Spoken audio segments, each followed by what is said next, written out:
Good morning all friends. Reva Rajasthani channel में आप सभी का स्वागत है।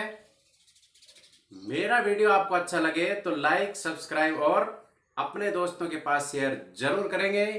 दोस्तों, हिंदी व्याकरण में आज का हमारा बिंदु है अविकारी या अव्यय शब्द। तो अविकारी शब्दों में क्रिया विशेषण है, वो मैं आपको करवा चुका हूं। आज उससे आगे देखेंगे। अविकारी जो शब्द होते हैं उनका दूसरा भेद होता है संबंध बोधक अव्यय। देखें परिभाषा, वे अविकारी शब्द जो संज्ञा या सर्वनाम का दूसरे शब्दों से संबंध बताते हैं। ऐसे अविकारी या अव्यय शब्द जो संज्ञा या सर्वनाम का जो अन्य शब्द हैं उनके साथ संज्ञा और सर्वनाम का क्या संबंध है, उन शब्दों को जोड़ने वाले और संबंध बताने वाले संबंध बोधक अव्यय कहलाते हैं। उदाहरण देखें,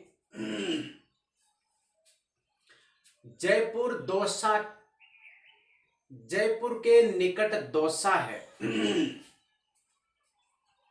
जयपुर और दौसा ये दोनों संज्ञा शब्द हैं।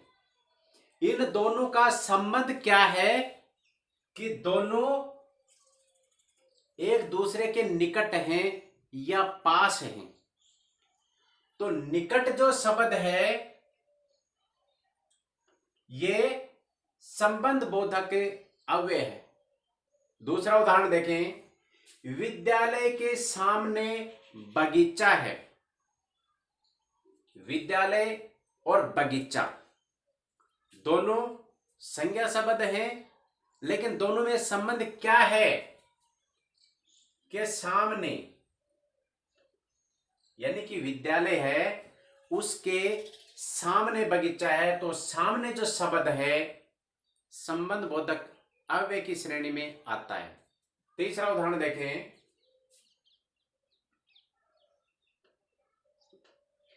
सीप के भीतर मोती होता है या सीप के भीतर मोती बनता है। तो सीप और मोती के का जो संबंध है वो भीतर जो शब्द है, जो अव्यय शब्द है, इससे ज्ञात होता है। तो भीतर संबंध बोधक अव्यय है। तीसरा, समुच्चय बोधक अव्यय।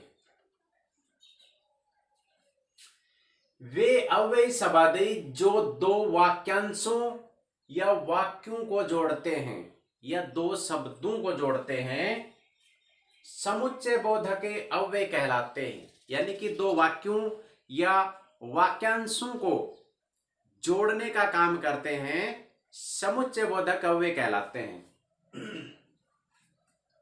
उदाहरण देखें, सोना आई है परंतु मोना नहीं आई। ये एक वाक्य है, सोना आई है।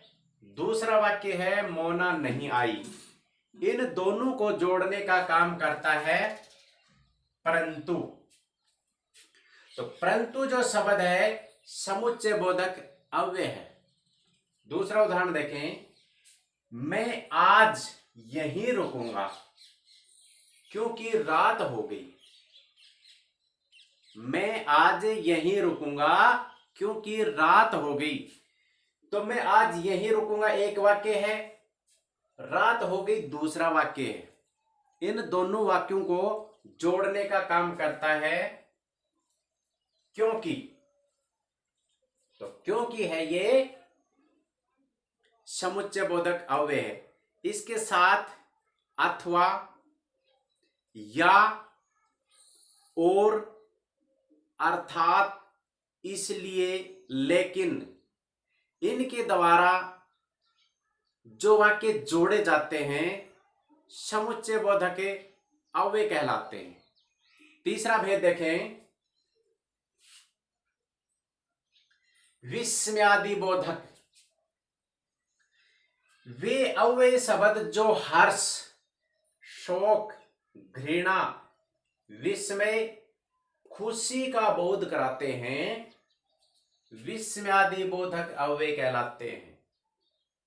उदाहरण देखें इसका। वाह, तुमने तो कमाल कर दिया। यानी कि अब तक जितने भी अव्यय जो शब्द थे वो वाक्यांशों, वाक्यों या वाक्य के बीच में प्रयुक्त होते थे, लेकिन विस्मयादि बोधक अव्यय है ये अधिकतर वाक्य के प्रारंभ में ही लगाया जाता है। तो देखें, वाह तुमने तो कमाल कर दिया, तो इसमें वाह है, ये विस्मयादि बोधक अव्यय है और यहां पे खुशी को प्रकट कर रहा है। दूसरा, हाय तुमने ये क्या कर दिया, तो इसमें हाय जो शब्द है इसके सामने संबोधन चिन्ह का प्रयोग होता है। हाय जो शब्द है इससे दुख प्रकट होता है कि कोई अनहोनी घटना हो जाए या किसी के हाथ से ऐसा बुरा कार्य हो जाए, तब उससे यह कहा जाता है कि हाय तुमने ये क्या कर दिया। अगला उदाहरण देखो, अजी सुनते हो, यानी कि किसी को पुकार कर कहा है, उनका ध्यान आकर्षित करने के लिए कि अजी सुनते हो, कि आपको सुनाई देता है या नहीं।